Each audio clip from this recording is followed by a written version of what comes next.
আম্মু। অহনা শিকদার পেছনে ফিরে তাকিয়ে ইরাকে জিজ্ঞেস করলো। কি হয়েছে? কিছু বলবা?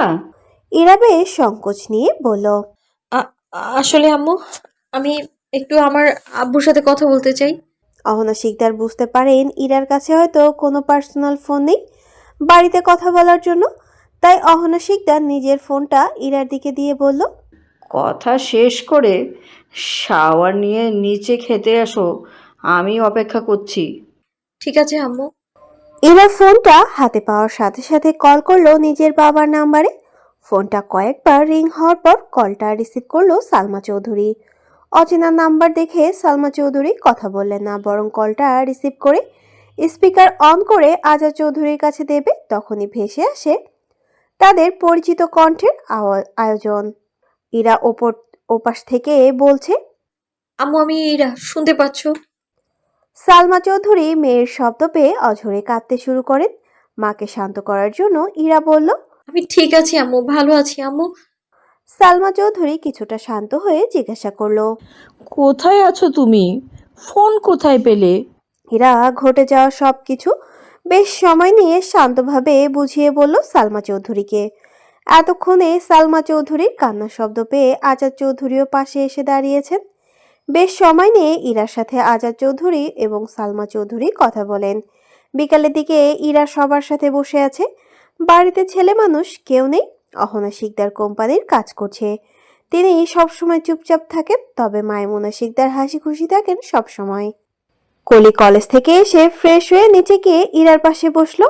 দুজন বসে বসে আলাপ করতে শুরু করেছে। আশরাফ শিকদার, আদিস শিকদার সহ আদিল, আদি, প্রিয়া সবাই বাড়িতে ফিরল বেশ ক্লান্ত হয়ে। সবাই নিচে ড্রয়িং রুমে এসে বসলেও আদিল বসলো না। ইরার এক হাত ধরে শক্ত করে আদিলের সাথে করে উপরে নিজের রুমে নিয়ে গেল। এর মধ্যে ইরা বেশ কয়েকটা বার হাত ছাড়ানোর চেষ্টা করতে লাগলো আর বলল। অসভ্য লোক, বাজে লোক, ছাড়ুন, সবাই দেখছে, ছাড়ুন আমায়। আদিলের কোনো প্রতিক্রিয়া দেখালো না, বরং নিজের মতন করে টেনে নিয়ে আসলো রুমে। আশরাফ শিকদার সহ বড়রা সবাই বেশ লজ্জা পেয়ে গেল আদিলের এমন কাণ্ডে, যা সবার জন্য অপ্রত্যাশিত ছিল। সবাই লজ্জা পেলেই বা আদিলের এসব কিছুর ধার ধারে না। আদিল রুমের ভেতরে গিয়ে ছেড়ে দিল ইরার হাত। ইরা বেশ রেগে হকচকিয়ে গিয়ে বলল। বাজে লোক, আমাকে এইভাবে রুমে কেন নিয়ে আসেন? সবাই কি মনে করলো? আদিলের শান্ত গলার উত্তর। আমার বউকে আমি নিয়ে এসেছি, তাতে কে কি মনে করলো আই ডোন্ট কেয়ার। আদিল এগিয়ে গেল ইরার দিকে। আদিলকে এগোতে দেখে ইরা পেছোতে লাগলো। পেছনে পেছোতে ইরা একটা সময় গিয়ে ঠেকলো দেওয়ালে। আদিলকে এত কাছে আসতে দেখে ইরা চোখ মুখ খিচে বন্ধ করে নিল। আদিল আলতো করে হেসে ঠোঁটে ঠোঁটে কামড়ে ধরলো। বউ, হ্যাঁ বউ, তাকাও আমার দিকে। ইরা পিট পিট করে তাকায় আদিলের দিকে। আদিল ইরাকে উদ্দেশ্য করেই বলল। বউয়ের দায়িত্ব এবং কর্তব্য পালন করতে শেখো। মানে? আমার শার্টের বোতামগুলোকে খুলে দাও। পারবো না। বলে ইরা এক ধাক্কা দিয়ে আদিলকে বেশ দূরে সরিয়ে দিল। আদিল ইরাকে আর একটু রাগানোর জন্য বলল। রাতের জন্য রেডি থাকো বউ, আমি কিন্তু আজকে বাসরটা করবই। ইরা মুখ বেঁকিয়ে চলে যেতে চাইলে আদিল আবারও বলল। ছোট বলে কিন্তু ছাড়টা তুমি পাবে না বউ। আদিল গিয়ে ফ্রেশ হয়ে নিল, তারপর নিজের কোম্পানির কিছু কাজ শেষ করে নিচে খাওয়ার টেবিলে গিয়ে বসলো। এতক্ষণ ইরা কলির রুমে ছিল। কলি আর ইরাও নিচে আসতেই খাওয়ার টেবিলে ইরা কলির পাশে বসতে চাইলে আদিলের এক ধমক দিয়ে বলল। এই বেবি ডল, আমার পাশে বসো। আদিলের এমন অদ্ভুত ডাকে সবাই ঘুরে তাকালো আদিলের দিকে। ইরা বেশ লজ্জা পেয়ে গেল। আজকাল কি করছে আদিল? আজকের খবর আছে এই লোকের। ইরা আদিলের দিকে রাগি রাগি মুখ নিয়ে তাকালো। অহনা শিকদার ইরার রাগের কারণটা বুঝতে পেরে ইরাকে শান্ত করার জন্যই বলল। তুমি ওখানেই বসো, আদিলের পাশে। এক এক করে সবাই খাওয়া শেষ করে নিজেদের রুমে চলে যায়। সাথে ইরা ও আদিলও। বিছানার এক পাশে শুয়ে আছে আদিল।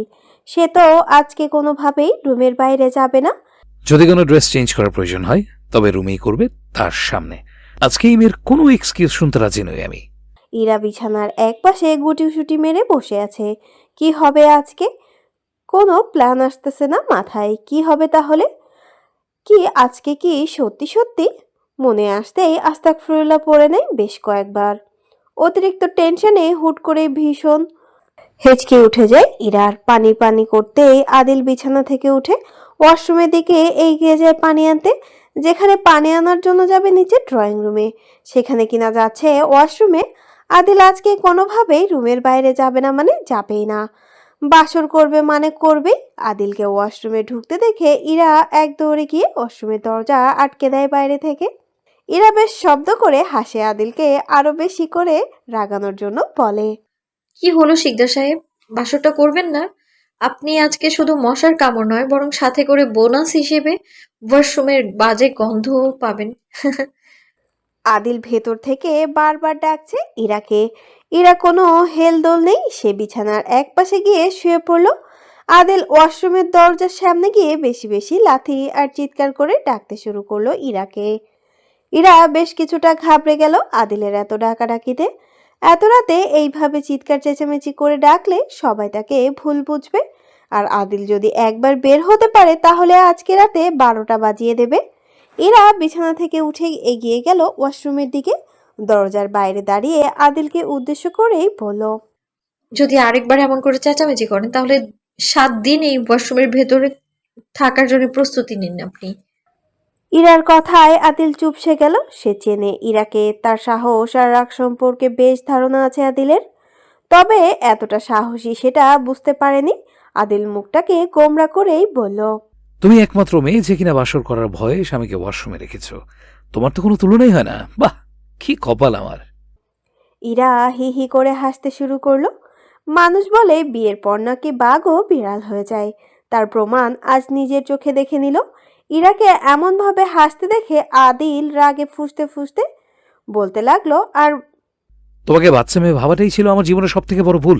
এখনো সময় আছে, খুলে দাও, নয়তো পায়ে ধরে মাপ চাইলেও ক্ষমা পাবে না। ইরা মুখ বাঁকিয়ে বলল, কে ক্ষমা চাইবে আপনার কাছে? আমার দিন এতটাও খারাপ আসেনি যে আপনার কাছে ক্ষমা চাইতে হবে আমায়। আপনার সম্পর্কে আপনার আমার সম্পর্কে তেমন কোনো ধারণাই নেই শিকদার সাহেব।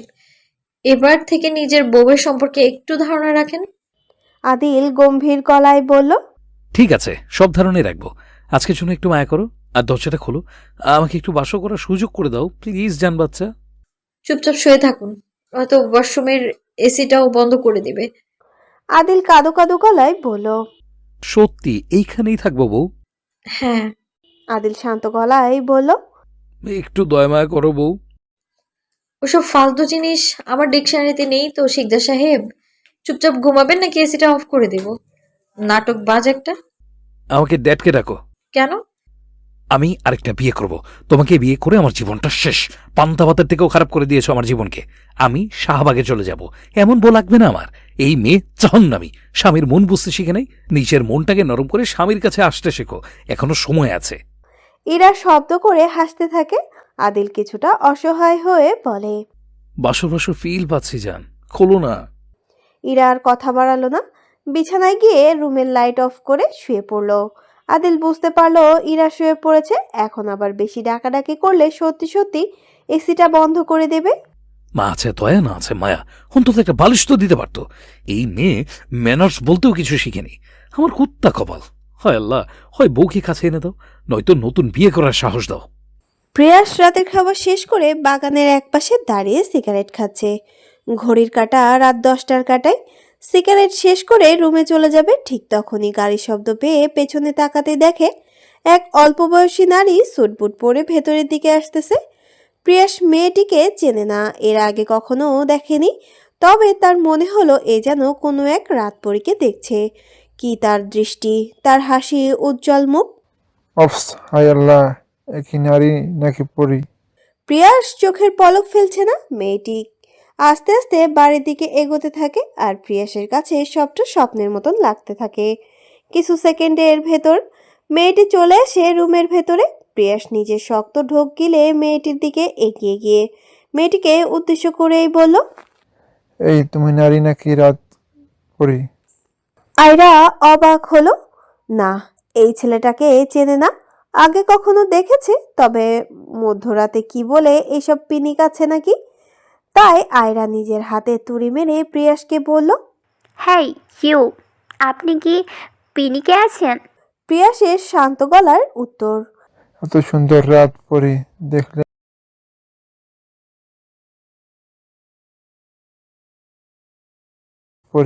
দেখলে আমার মনে হয় কখনো আমার পিনিক এর প্রয়োজন পড়বে না। আয়রার খুব একটা খারাপ লাগলো না। পৃথিবীতে এমন কোনো মেয়ে আছে যার সৌন্দর্যের প্রশংসা করলে খুশি হবে না। আয়রাও তার ব্যতিক্রম নয়।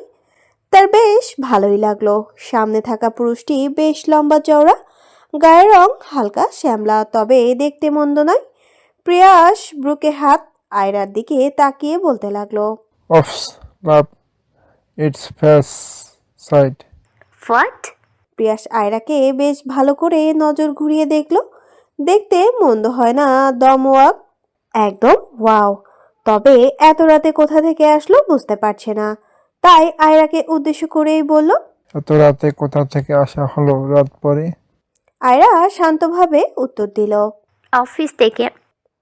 আয়রা বেশ ক্লান্ত।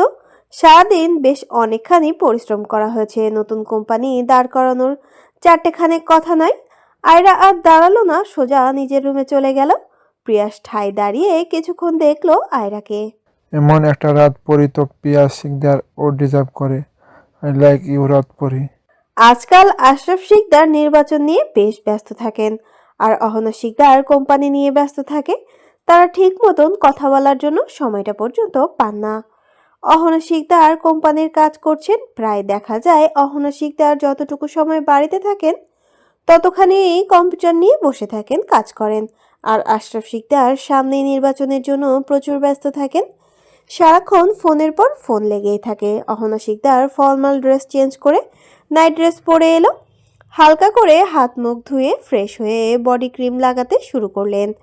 আশরাফ শিকদার বেশ সময় নিয়ে খেয়াল করে দেখলেন পুরোটা বিষয়। আশরাফ শিকদার বেশ গম্ভীর গলায় বললেন, কি দরকার এই বসে এত সাজুগুজু করা? এই দামি ক্রিম কিনতে কিনতে গরিব হয়ে গেলাম। তুমি ন্যাচারালি অনেক সুন্দরী রাগিনী। অহনা শিকদার চোখে মুখে খিচে বন্ধ করে নিলেন। রাগে ফুসফুস করতে করতে বললেন, আরে না রাগিনী, তুমি এখনো কষেই আছো। টাকার খোটা দিব কেন? এত টাকা পয়সা কার বলো, শুধু তোমার। অহনা শিকদার আর কিছু বললেন না, বিছানায় গিয়ে শুয়ে পড়লেন লাইট অফ করে। আশরাফ শিকদারও শুয়ে পড়লেন এবং অহনা শিকদারের ওপর হাত তুলে দিতে চাইলে অহনা শিকদার ক্ষিপ্ত মেজাজে বললেন, ভুল করেও হাত দিবে না, কেবল ক্রিমগুলো দিয়ে আসলাম। বুড়ো হয়ে যাচ্ছ, নিজের প্রতি একটু গুরুত্ব দাও। অহনা শিকদারের খোঁচা মারা কথা আশরাফ শিকদারের বেশ ভালোই বুঝতে পারলেন, আর রাগে কটমটিয়ে পাশে ফিরে শুয়ে পড়লেন। মনে মনে বিড়বিড় করেই বলল, আমাকে না করে সম্মান আর না করো একটু ভালোবাসে। আমি একজন স্বরাষ্ট্রমন্ত্রী, এরা ভুলে যায় কিভাবে? পরের দিন সকালবেলা ইরা সকাল সকাল ঘুম থেকে উঠে আলতো করে ওয়াশরুমের দরজাটা খুলে দিয়ে বাইরে চলে আসে। অহনা শিকদার এবং মাইমুনা শিকদারের কাছে, যারা এই মুহূর্তে কিচেনে কাজে ব্যস্ত। সকালের খাওয়ার সময় হয়ে গেছে। অহনা শিকদারের 1 কাপ করে কফি করে দিলেন আশরাফ শিকদারের জন্য। ইরার হাতে দিয়ে বলল, কফিটা দিয়ে আসো তোমার আব্বুকে। আশরাফ শিকদার খবরের কাগজ পড়ছিলেন। ইরাকে কফি নিয়ে আসতে দেখে হাত থেকে কফিটা নিয়ে পাশে বসতে বলেন। ইরাও শান্ত মেয়ের মতন গিয়ে বসলো আশরাফ শিকদারের পাশে। আশরাফ শিকদার ইরাকে উদ্দেশ্য করেই বললেন, এই শিকদার মহলে তোমার কোনো সমস্যা হয় না তো আম্মু? ইরা মাথা নত করে শান্ত গলায় বলল, না আব্বু। তোমার বাবার নাম্বারটা আমাকে দাও আম্মু। বাবা রাজকন্যা, তুমি গত 3 দিন ধরে তুমি আমাদের বাড়িতে আসো। তাদের সাথে আমাদের কথা এবং দেখা করাটা জরুরি। আশরাফ শিকদারের কথা শুনে ইরা মনে এক আনন্দের বন্যা বয়ে গেল। সত্যি কি শ্বশুর বলতে কেউ বাবার মতন হয়? আচ্ছা, মনে হচ্ছে হয়তো সত্যিই বাবার মতন হয়। আশরাফ শিকদার ইরার দিকে ফোনটা এগিয়ে দিলে ইরা ফোনটা হাতে নিয়ে আজাদ চৌধুরীর নাম্বারটা তুলে দেয়। আশরাফ শিকদার কল করে কথা বললেন আজাদ চৌধুরীর সাথে। ইরা সেখানে দাঁড়ালো না, বেশ দূরে চলে গেল। কিচেনের দিকে পা বাড়াতেই ভেসে আসে আদিলের হুঙ্কার, বেবি ডল, চান বাচ্চা, ইরার বাচ্চা, হারামির বাচ্চা। এত জোরে জোরে ডাকছে, এগুলো বাজে নাম। মনে হচ্ছে পাশের বিল্ডিং এ সব লোক এসে জড়ো হয়ে যাবে। ইরা এক দৌড়ে ছুটে চলে গেল রুমে। ইরা দৌড়ে গিয়ে দাঁড়ালো আদিল বরাবর। আর আদিলকে উদ্দেশ্য করে বেশ রাগান্বিত হয়ে বলল ইরা। হে স্টুপিড, এইভাবে কেউ কাউকে ডাকে? কি বাজে নামে ডাকছেন আমায়? আদিল ইরার বাহু ধরে হ্যাচকে টান দিয়ে নিজের কাছে নিয়ে আসে আর দাঁতে দাঁত পিষে বলে। স্বামীকে ওয়াশরুমের ভেতরে আটকে রাখিস, তোর সাহস তো কম না। আদিলের শক্তপোক্ত থাবায় ইরা চমকে ওঠে। তার ভীষণ অস্বস্তি হচ্ছে। ইরা আদিলের থেকে নিজেকে ছাড়ানোর চেষ্টা করতে লাগলো। ইরাকে এমন ছটফট করতে দেখে আদিল আরো রাগে ক্ষিপ্ত হয়ে দাঁতে দাঁত পিষে বলে। হরামের বাচ্চা, ভালোবাসবে কিনা বল? তোকে আঘাত করলে ভীষণ কষ্ট হয় আমার। স্বামীর মন বুঝতে শিখিসনি, কেমন নারী তুই? একটা পর্যায়ে ইরাও বেশ রাগ হলো আদিলের ওপর। সে তো একবার নয়, হাজারবার বলেছে চায় না স্বামী হিসেবে, তাহলে অধিকারের কথা কোথা থেকে আসে? আদিল নিজের মেজাজ এতখানে পুরোটাই হারিয়ে ফেলল। হরামের বাচ্চা, তোর আমাকে দেখে মনে হচ্ছে আমি তোর সাথে ফাজলামো করছি? আমার কথার অবাধ্য হোস কেন? এত সাহস কই থেকে আসে? আর যদি কখনো হয়েছিস আমার কথার অবাধ্য, তাহলে খুব খারাপ হয়ে যাবে বলে দিলাম। তোর জন্য আজকেই লাস্ট ওয়ার্নিং। আদিল হাতের সাথে থাকা ইরার হাতগুলোকে ছেড়ে দেয়, নিজের রাগকে কন্ট্রোল করে নিচে যায় এবং ইরাকে আসতে বলে। ইরা না এসে বরং দাঁড়িয়ে থাকে। আদিল আরো রেগে ইরাকে বলে।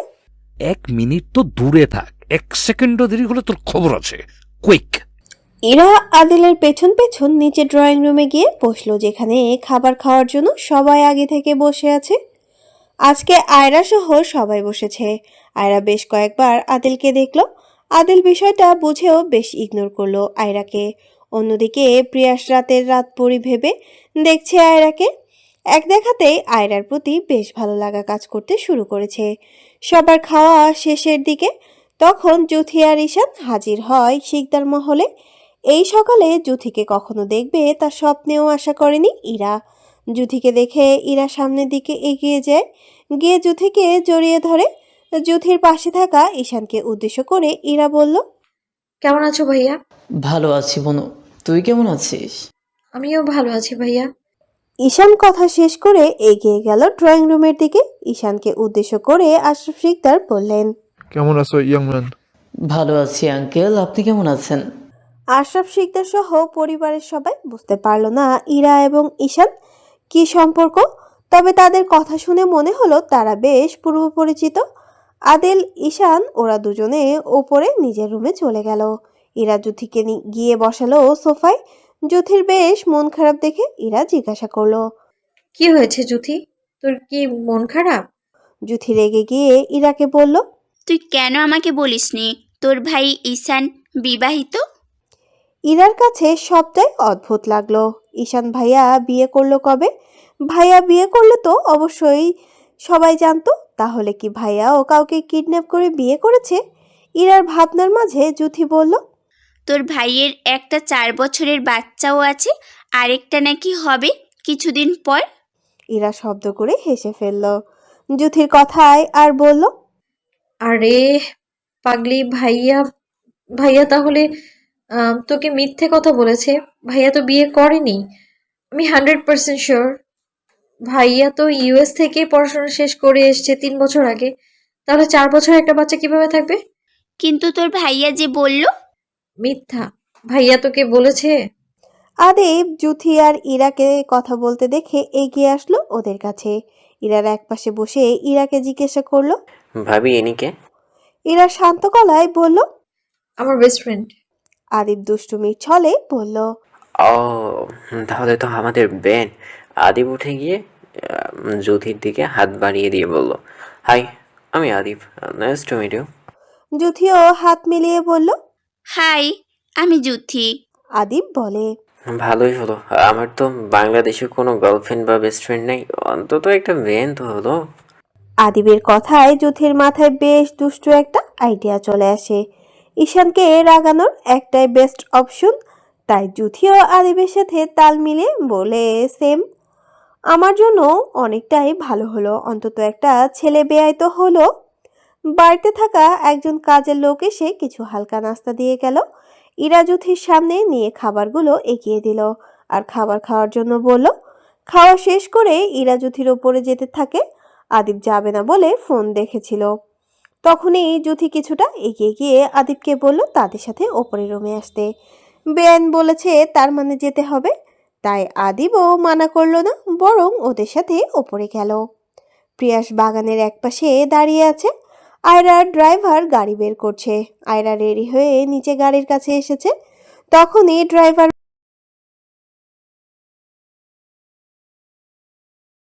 বলে, ম্যাম, আমার খুব পেটে ব্যথা করছে, অসুস্থতা ফিল করছি, আমি মনে হয় আজকে যেতে পারবো না, বলে ওয়াশরুমের দিকে দৌড় লাগায়। ড্রাইভারের এমন কাণ্ড দেখে প্রিয়াস হাসতে শুরু করলো। আয়রার বেশ বিরক্ত লাগছে। কিভাবে যাবে সে? প্রিয়াস এগিয়ে আসলো আয়রার দিকে আর আয়রাকে উদ্দেশ্য করেই বলল, কি হয়েছে রাতপুরি? Any problem? আয়রা রাগে ফুসফুস করতে করতেই বলল, হ্যাঁ, আসলে ড্রাইভার একটু সমস্যা হয়েছে তো। প্রিয়াস বলল, তাহলে কি আমি আপনাকে অফিসে পৌঁছে দিয়ে আসবো নাকি রাতপুরি? আজকে অফিসে যাওয়াটা বেশ জরুরি। আয়রা এই মুহূর্তে কোনো উপায় না পেয়ে সম্মতি জানিয়ে বলল। ওকে। প্রিয়াস গিয়ে বসলো গাড়িতে। ড্রাইভ করবে বলে তার পাশে গিয়ে বসলো। আয়রা প্রিয়াস অতি দ্রুত গাড়ি নিয়ে বেরিয়ে গেল অফিসের উদ্দেশ্যে। আদিল আর ঈশান শুয়ে আছে। ঈশান দুষ্টুমি করে আদিলকে বলল, কি রে শালা, বাসর কেমন করলে? উপস, সেই পুরো পন্তভাতের মতন, কোনো টেস্ট নাই। মানে বাসর আবার পান্তা ভাতের মতন হয় কেমনে? বউ যদি বাসর করার ভয়ে স্বামীকে ওয়াশরুমের ভিতরে রাখতে পারে, তবে বাসর কেন পান্তা ভাতের মতন হতে পারে না? হোয়াট? তুই কাল রাতে ওয়াশরুমের ভেতরে ছিলি? উফস, কি বোন আমার, প্রাউড ফিল হচ্ছে বোনের জন্য। শালা, তোরা দুইটাই এক, আমার জীবনটা কিনা বরবাদ করে দিলি। ইরা আগে আগে রুমের ভেতরে প্রবেশ করলো। তার পেছনে জুথি আর আদিব কথা বলছে আর হাসতে হাসতে রুমের ভেতর প্রবেশ করলো। জুথিয়া আর আদিব কথা বলছে। জুথিকে আদিবের সাথে এমনভাবে কথা বলতে দেখে ঈশান রেগে যায়। তার সাথে তো জুথি এমনভাবে কথা বলে না, তাহলে কি ওরা? ঈশান কপাল কুঁচকে ফেললো। অসম্ভব, এটা হতে পারে না। জুথি ঈশানকে রাগানোর জন্য আদিবের বেশ কাছাকাছি গিয়ে বসে। ঈশানের চোখে মুখে রাগ স্পষ্ট বোঝা যাচ্ছে, তাতে কি জুথি পাত্তা দিল না। ঈশান জুথিকে উদ্দেশ্য করেই বলল, আমাকে এক গ্লাস ঠান্ডা পানি এনে দাও। সরি, আমি অন্য কারোর স্বামীকে পানি দিতে পারবো না। আপনার বউকে বলুন আপনাকে পানি এনে দেওয়ার জন্য, ঠিক আছে? আদিল সহ রুমে সবাই কুটিসুটি মেরে বসে আছে। জুথির বলা ঈশানকে ঘিরে বিবাহিত কথাটা শুনে যেন সবাই বেশ অবাক হলো। এমনকি ঈশান নিজেও, সে তো দুষ্টুমি করে বলেছিল যে সে বিবাহিত। জুথি কিনা সিরিয়াসলি নিয়ে নিয়েছে। ঈশান কিছু বলতে যাবে তার আগেই আদিল গম্ভীর গলায় বলল, কি রে শালা, তলে তলে এত দূর, অথচ আমি তোর ইনোসেন্ট ভাবতাম। ঈশান দাঁতে দাঁত পিষে হি হি করে বলল, আমি এনভার্ন ছিলাম, আছি, থাকবো। আর যদি বিয়ে করেও থাকি অবশ্যই হালাল কাজ করেছি। তোরা দোয়া কর শালা, যেন দাম্পত্য জীবন সুখের হয়। ইরা বেশ অবাক হয়ে যায় ঈশানের মুখে বিয়ের কথাটা শুনে। ঈশান বিয়ে করলে ইরার তো জানার কথা, তাহলে ইরা কি সত্যি লুকিয়েছে বিয়ে করে? ভাইয়া, তুমি সত্যি বিয়ে করছো? জুথি বেশ রাগান্বিত হয়ে বলল, শুধু বিয়ে কেন বলছিস? একটা বাচ্চাও আছে 4 বছরের, আরেকটা হবে কিছুদিন পর, অথচ চলাফেরা করে একদম অবিবাহিতদের মতনই। ছি ছি, কি নষ্ট সমাজ, নষ্ট জাতির নষ্ট পুরুষ। কোন সমাজে আজ আমরা বসবাস করছি? জুথির কথায় ঈশান রাগে কটমট করে উঠল। মন চাইল মেয়েটাকে তুলে একটা আছাড় মারতে। বেয়াদব মেয়ে, কি উল্টাপাল্টা এসব, খবর আছে আজকে এই মেয়ের। আদিব এগিয়ে গেল ঈশানের দিকে, হাতের সাথে হাত মিলিয়ে সিরিয়াস হয়ে বলল, ভাই, কংগ্রাচুলেশনস। ঈশান শান্ত গলায় বলল, থ্যাংক ইউ। আমাদেরকে তো বেআইন তোমার বিষয়ে জানালো, বেআইন কিছু না বললে তো আমরা জানতেই পারতাম না ভাইয়া। ঈশান কপাল কুঁচকে মনে মনে বিড়বিড় করতে লাগলো। তবে রে, ফ্রে আমার প্রচার করা হচ্ছে, দাঁড়া দেখাচ্ছি মজা। ঈশান স্বাভাবিক হয়ে জুথির দিকে তাকিয়ে বলল, ওই দেখো কত বড় বড় তেলাপিয়া। জুথি কথার মানে না বুঝেই এক দৌড়ে গিয়ে বিছানার উপর উঠে যায়। জুথির এমন কাণ্ডে সবাই হি হি করে হাসতে থাকে। আদিব জুথিকে উদ্দেশ্য করেই বলে, বেআইন, আপনি তেলাপিয়া মাছ দেখেও ভয় পান? তেলাপিয়া হবে কেন? তেলাপোকা ওইটা। জুথি বুঝতে পারলো ঈশান এই মুহূর্তে জুথির সাথে মজা নিল, তবে তবে রে বলে জুথি ঈশানের দিকে এগোতে গেলেই রুমে প্রবেশ করে আশরাফ শিকদার সোফার একপাশে বসে ইরাকে উদ্দেশ্য করে বললেন, আম্মু, এক গ্লাস ঠান্ডা পানি দাও তো। ইরা সম্মতি জানিয়ে পানির জন্য চলে গেলে সাথে জুথিও যায়। ঈশানকে দিয়ে বিশ্বাস নেই কখন কি বলে ফেলে। আশরাফ শিকদার আদিলকে উদ্দেশ্য করেই বলল, মাই সান, রাতটা কেমন কাটলো? আশরাফ শিকদারের কথা শুনে ঈশান হালকা হাসে। আদিলের দিকে তাকাতেই আদিল রাগে কটমট করে বলে, ড্যাড একদম মজা নিবে না আমার সাথে। কেন মাই সান, কেমন লাগে বাবাকে যখন হার্বাল সেবন করতে বলো? তখন বাবার কেমন লাগে? আমি তো ভেবেছিলাম।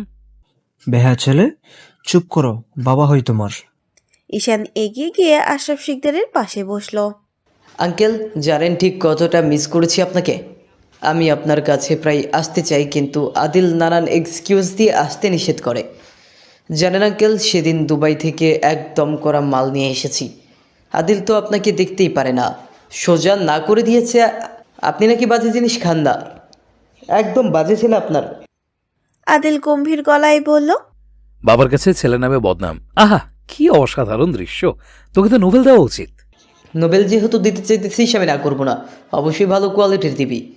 অবশ্যই ভালো কোয়ালিটির দিতাম তোকে। এই মুহূর্তে কম বাজেট থাকে, তোকে নোবেলটা দিতে পারছি না।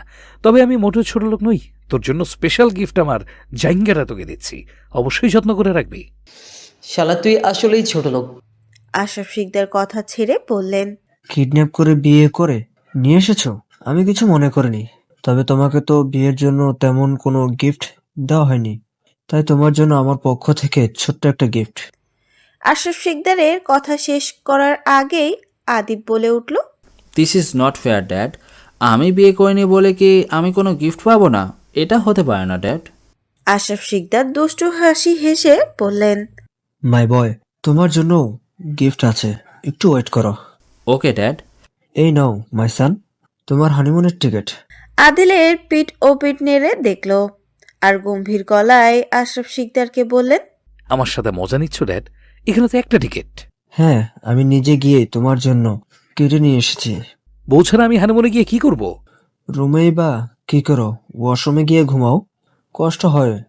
মাই সান, তোমার জন্য, তোমার কষ্ট দূর করার জন্য আমেরিকার টিকিট কেটে নিয়ে এসেছি। গিয়ে বরং 2 দিন ঘুমিয়ে নাও।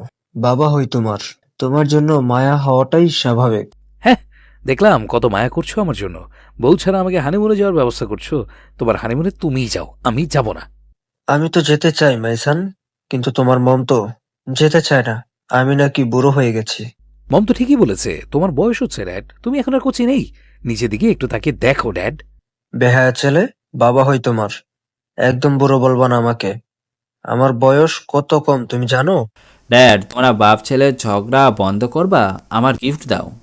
আশরাফ শিকদার এগিয়ে গিয়ে আদিবের হাতেও একটা পাসপোর্টার টিকিট ধরিয়ে দিয়ে বললেন, যাও মাই বয়, 2 ভাই মিলে হানিমুনটা সেরে আসো। আদিব রাগে ফুসফাস করতে লাগলো, এ কেমন মজা করছে তার সাথে, সে তো বিয়েই করেনি। আদিব রাগে কর্কশ গলায় বলল, ড্যাড, আমি তো বিয়ে করিনি, আমাকে কেন হানিমুনের টিক দিচ্ছ? আমারটাও ভাইয়াকে দিয়ে দাও। এদের এমন কাণ্ড দেখে ঈশান মাথায় হাত দিয়ে বসে আছে, মনে হচ্ছে হয়তো কোনো নাটক বা সিনেমা দেখছে। আশরাফ শিকদার গম্ভীর গলায় বললেন, রাত 9টায় ফ্লাইট, রেডি হও মাই সান এন্ড বয়। হে এগম্যান, কাম। আশরাফ শিকদার ডাকার সাথেই ঈশান এগিয়ে আসলো আশরাফ শিকদারের কাছে। আশরাফ শিকদার ঈশানকে বললেন, এগম্যান, তুমি যে দুবাই থেকে করা একটা মাল নিয়ে এসেছো, তুমি বরং রাত 10টার পর নিয়ে আইসো। রাতে পার্টি করবো আমরা। এই 2 আপদকে আপাতত বাড়ি ছাড়া করে নেই। Okay uncle. আদিল আর আদিব একে অপরের দিকে তাকাচ্ছে। একবার ড্যাড এটা কি বলতে বুঝালো বুঝতে পারছে না। আদিল নিজের রাগকে কন্ট্রোল করে ভাবতে লাগলো, আমার বাসরটা আর করা হলো না, এবার কি হবে আমার? এমন একটা অদ্ভুত ডিসিশন যদি আমার জান পাখিটা জানে, তাহলে খুশিতে বক্সে গান ছেড়ে সাথে সাথে একটা লুঙ্গি ড্যান্স দেবে। মেয়েটা আর কি কপাল, আহা! আর আমার কি কপাল, পুরোই কুত্ত কপাল। আদিলকে বিড়বিড় করতে দেখে আদিব জিজ্ঞাসা করলো, কি হয়েছে ভাই, কি বিড়বিড় করছো তুমি একা একা? আদিল গম্ভীর গলায় বলল, কিছু না। যুথির কলেজ টাইম শেষের দিকে, এখন বাড়িতে চলে যেতে হবে। সে ঈশানের সাথে তো যাবে না, কোনোভাবেই। তাহলে কিভাবে যাওয়া যায়? যুথি ইরাকে উদ্দেশ্য করে বলল। আমার এখন বাড়িতে চলে যাওয়া উচিত। আমি কোচিংয়ের কথা বলে বাসা থেকে এসেছি। এখন কিভাবে যাব? ইরা বলে। আমি ভাইয়াকে বলি তোকে বাসায় পৌঁছে দিয়ে আসবে। একটু অপেক্ষা কর, আমি ডেকে দিচ্ছি। যুথি ইরার কথা শেষ হওয়ার আগেই বলে, কোনো প্রয়োজন নেই, আমি একাই চলে যেতে পারবো। যুথি ইরাকে আর কোনো কথা বলতে না দিয়ে বাই বলে চলে যেতে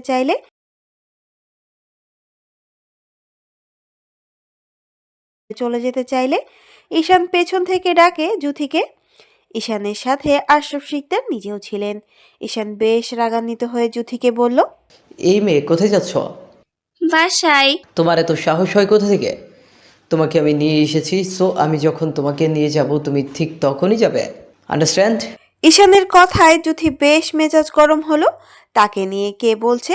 এত টেনশন করতে এত অধিকার বোধ কোথা থেকে আসে?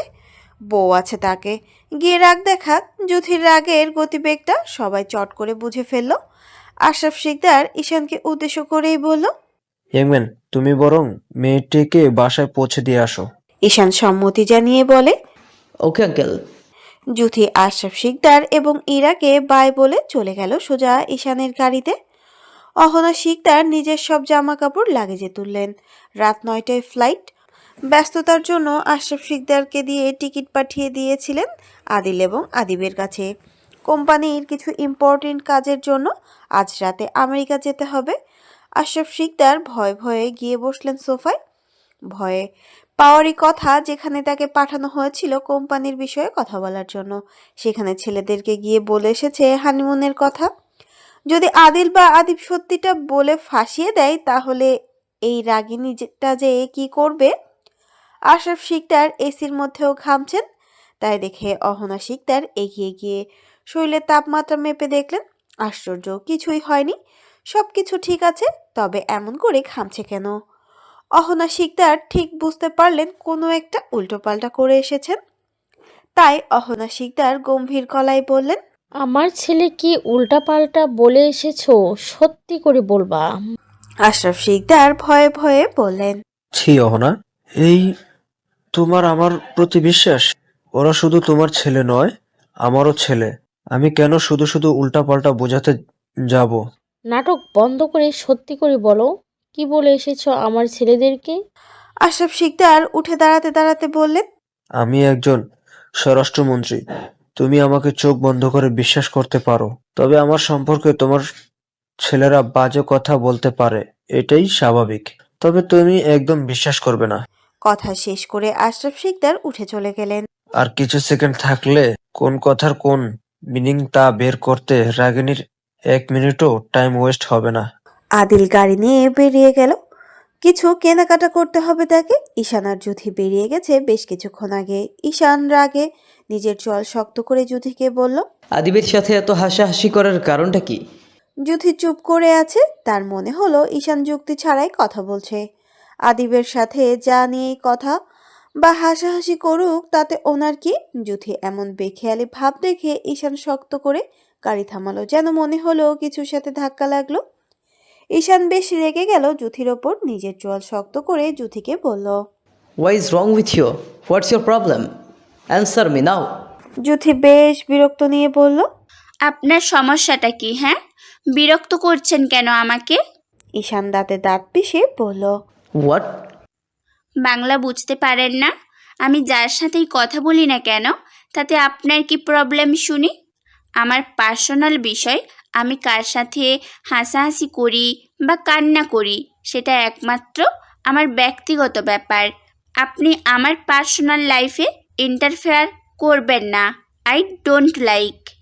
ঈশান রাগে কটমট করতে করতে যুথির গাল চেপে ধরল শক্ত করে। মুহূর্তেই যুথির ফর্সা উজ্জ্বল মুখে লাল বর্ণ ধারণ করে ফেলে। যুথি ঈশানের হাত ছাড়ানোর চেষ্টা করলে ঈশান আরও শক্ত করে ধরে যুথির গাল শক্ত করে গাল চেপে দাঁতে দাঁত পিষিয়ে হিসিয়ে বলল, ভালোবাসি তোকে, বুঝতে পারিস না? ইগনোর করিস আমাকে, জেলাস ফিল করাতে চাস? How dare you! তোর সাহস হয় কিভাবে আমার সামনে অন্য কারোর সাথে কথা বলার? যুথি ঈশান থেকে নিজেকে ছাড়াতে ছাড়াতে বলল, হ্যাঁ, ইগনোর করি আপনাকে। I don't like you. But why? আমি কেন কোনো অবিবাহিত ছেলের সাথে কথা বলবো শুনি? Because you are a married. আমার থেকে দূরে থাকুন। ভালোবাসা কেন? নেক্সট টাইম আর দেখাই করব না আপনার সাথে। হুম। জ্যোতি কথা শেষ করে গাড়ি থেকে বের হতে গেলে ঈশানের শক্ত দাবায় আটকে যায় জ্যোতি। হে ইউ, নিজেকে কি মনে করো?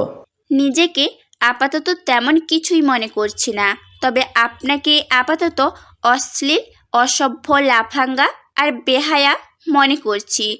ঘরে বউ থাকার পরেও কিনা অসভ্যের মতো আমার পেছনে পড়ে আছেন। জ্যোতি ঈশানের হাতটা ছেড়ে দিল এবং গাড়ি স্টার্ট দিল। গাড়ির এত গতিবেগ দেখে জ্যোতি রীতিমতো অবাক হয়ে গেল। ঈশানকে বেশ কয়েকবার থামতে বলল, কিন্তু ঈশান না থামিয়ে গাড়ির স্পিড আরও দ্বিগুণ বাড়িয়ে দিল। জ্যোতির আগে উল্টাপাল্টা কয়েকটা বকা দিয়ে নিল ঈশানকে। ঈশানের কোনো হেলদুল না দেখে হাতের বড় বড় নখ দিয়ে ঈশানকে আঘাত করতে লাগলো বুকে, পিঠে।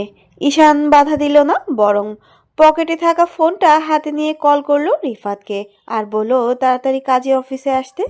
কাজে অফিসের কথা শুনে জ্যোতি আরও রেগে গিয়ে ঈশানকে কামড়ে দিয়ে বলল, আমাকে বাসায় নামিয়ে দিয়ে আসুন, নয়তো আমি চিৎকার করে লোকজন জড়ো করব। প্লিজ আমাকে বাসায় নামিয়ে দিয়ে আসুন, প্লিজ।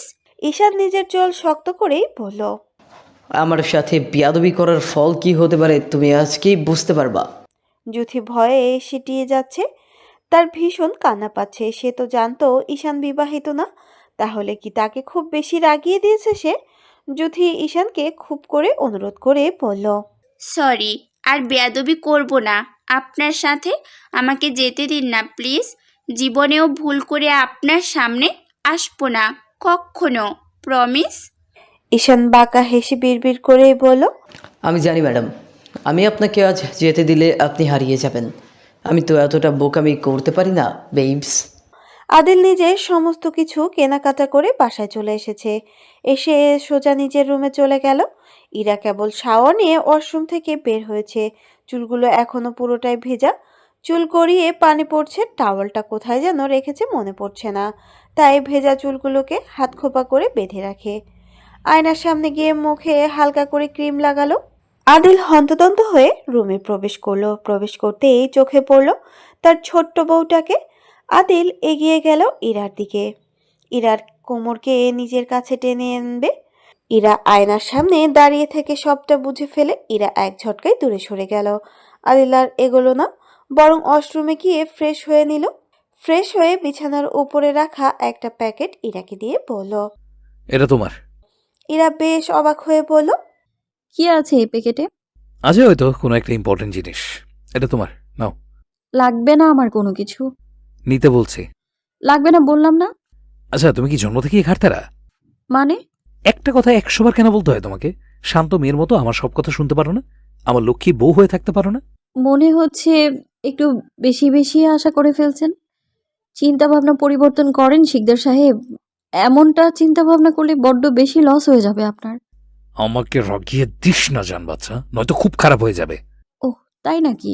তাহলে আপনি একটু রেগে যান, আমিও একটু দেখি আপনি কি এমন খারাপ করতে পারেন আমার সাথে। ভয় লাগে না আমাকে একটু? আমার বাড়িতে আমার বেডরুমে দাঁড়িয়ে আমাকেই থ্রেট। না, একটুও ভয় করে না, বিন্দু পরিমাণও না। বোকা ভেবে বিয়ে করেছিলাম এই মেয়েকে। হোমা, এখন দেখি এটা শয়তানের নানি। তোমার ভয় পাওয়া লাগবে না, এটা নাও। আদিল জোর করে ইরার হাতে প্যাকেটটা দিয়ে বলল, আমি এর সাথে আমেরিকা চলে যাচ্ছি, ফিরবো 3 দিন পর। ইরা বেশ উৎফুল্ল নিয়ে বলল, সত্যি আমেরিকা চলে যাবেন 3 দিনের জন্য? আদিল গম্ভীর গলায় বলল, হ্যাঁ, তোমার তো খুশি হওয়ার কথা। কে বলেছে আমি খুশি হইনি? আমি অনেক বেশি খুশি হয়েছি। আহা, কি আনন্দ আকাশে বাতাসে। শালি, তুই জান না আমি। বলো মা কবুল। না না, আমি এই বিয়েটা করতে পারবো না। প্লিজ আমাকে যেতে দিন। আমি আর বেয়াদবি করব না আপনার সাথে।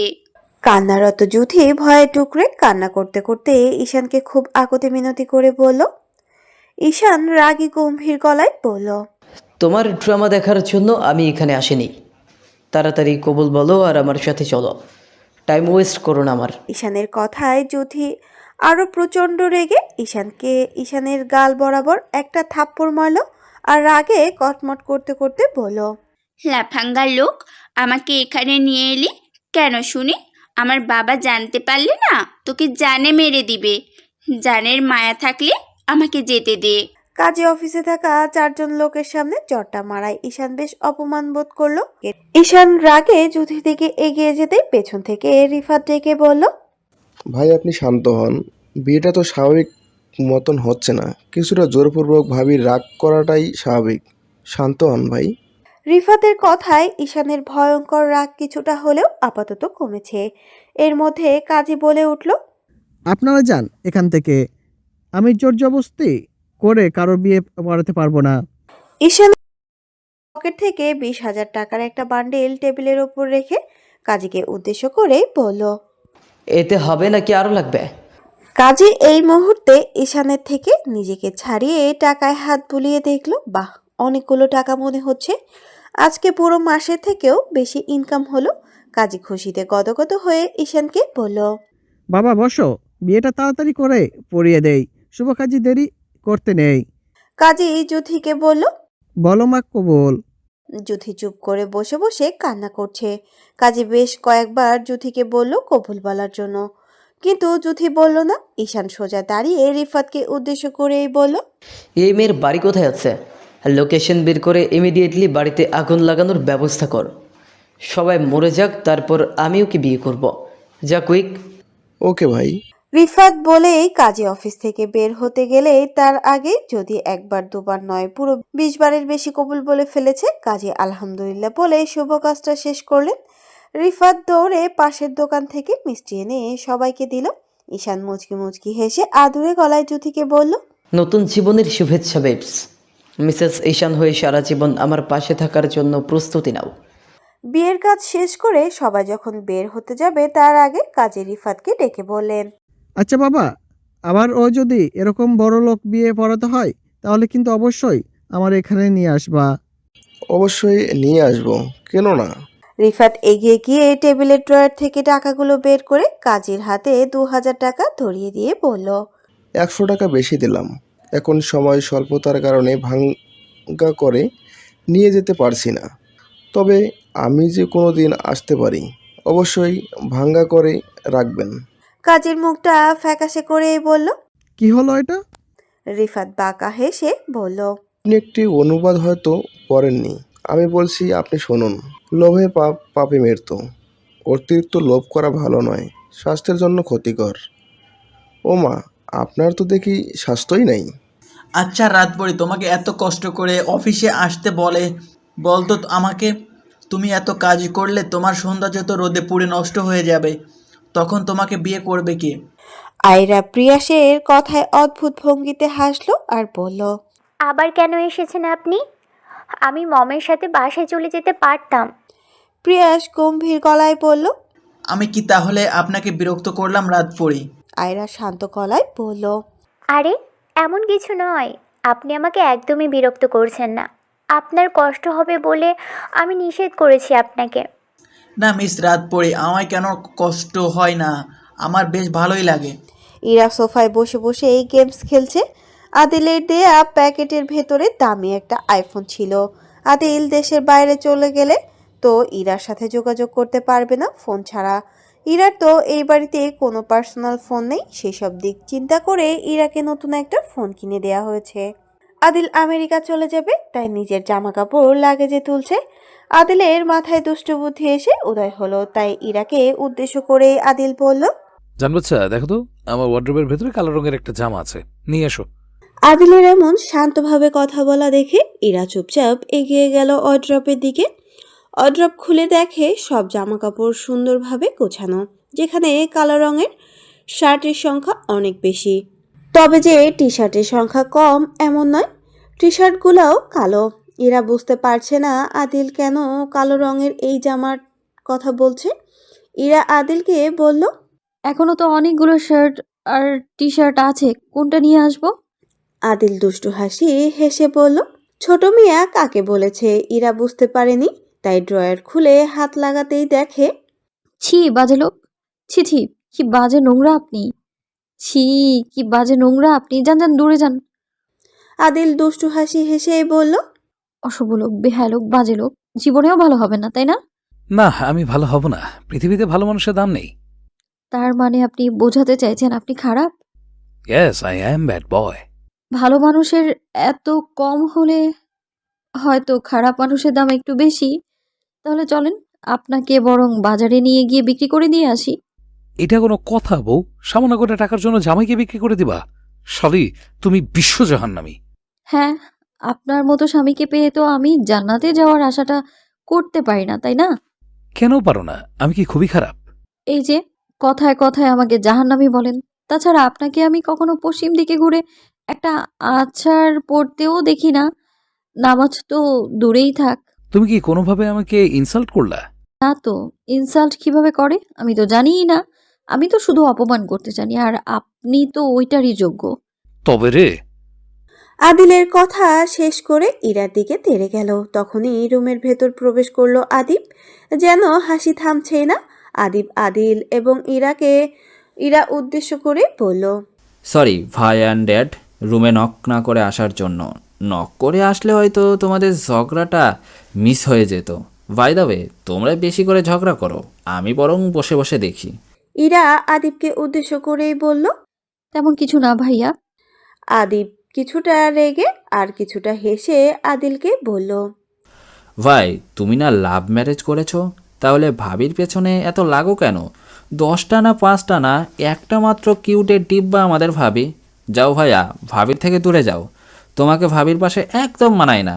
যাও একবার গিয়ে আয়নায় দেখে আসো। আদিবের কথায় যেন বেশ অপমানিত বোধ করলো আদিল। তবে ইরার বেশ ভালো লাগলো। আদিব তো ঠিকই বলেছে, তবে একটি কথা ভুল বলেছে।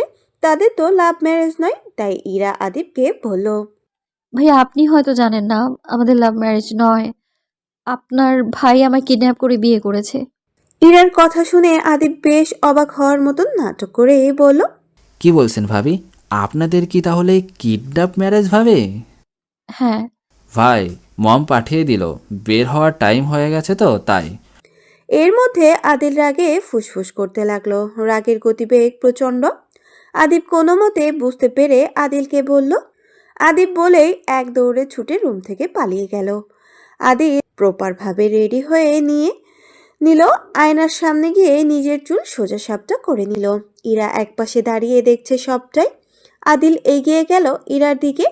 ইরাকে বেশ শান্তভাবে বোঝাতে লাগলো, আমার ছোট্ট একটা জান বাচ্চা, আমি 3 দিন পর ঠিক চলে আসব। আমার জন্য একদম মন খারাপ করবা না। বাড়ির বাইরে যাওয়া তোমার জন্য সম্পূর্ণভাবে নিষেধ। আর আমি কল করার সাথে সাথে ধরবা, 1 সেকেন্ডও যেন লেট না হয়। এখন সব থেকে ইম্পর্টেন্ট একটা কথা, তুমি চাইলে এই মুহূর্তে আমি তোমাকে কয়েকটা চুমু দিয়ে যেতে পারি। আমি কিন্তু একদমই কিপটা নই তোমার মতো। তাহলে তুমি আমাকে মিস কম করবা, বুঝছো? আসো, এদিকে আসো। বেশি না, ডজন খানেক চুমু দিয়েই চলে যাব। ইরা বাঁকা হেসে দাঁতে দাঁত পিষে বলল, আমার এতটাও বাজে দিন আসেনি শিকদার সাহেব যে আপনার মতো ইডিয়েটকে মিস করব।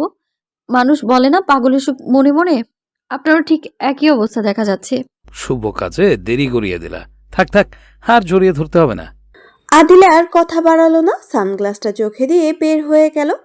অহনা শিকদার, আদিব সহ পরিবারের সবাই অপেক্ষা করছে আদিলের জন্য। আদিল নামছে দোতলা থেকে। তার বেশ কিছুটা পেছনে ইরা। বাইরে রিফাত গাড়ি নিয়ে অপেক্ষা করছে।